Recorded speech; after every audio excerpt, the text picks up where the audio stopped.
வணக்கங்க. பீர்க்கங்காய் தோல்னா டேஸ்டியான சட்னிங்க. அதுக்கு பீர்க்கங்காயும் அந்த தோலெல்லாம் தனியாக எடுத்து வச்சுக்கோங்க. ஒரு பேனில் 2 டேபிள் ஸ்பூன் எண்ணெய், 1 டீஸ்பூன் கடலப்பருப்பு லைட்டாக வறுத்துட்டு 3 வத்தல் சேர்த்துக்கோங்க. கொஞ்சம் கருவேப்பிலை சேர்த்து அதையும் லைட்டாக வறுத்துக்கோங்க. ஒரு பெரிய வெங்காயத்தை இந்த மாதிரி நீளமாக கட் பண்ணி அதையும் சேர்த்து 3 பூண்டு சேர்த்து அதையும் நல்லா வறுத்துக்கோங்க.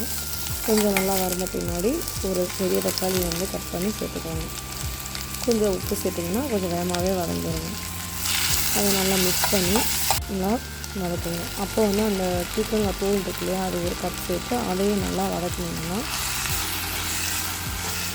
அந்த பச்சை வாசம்லாம் போகிற மாதிரி வந்துடுங்க. அவ்வளோதாங்க, ரெடி ஆகிடுச்சு. இது அப்படியே ஆறின பின்னாடி மிக்ஸி ஜாரில் போட்டு அரைச்சி எடுத்தோன்னா டேஸ்டியான காரமான பீர்க்கங்காய் தோல் சட்னி ரெடிங்க.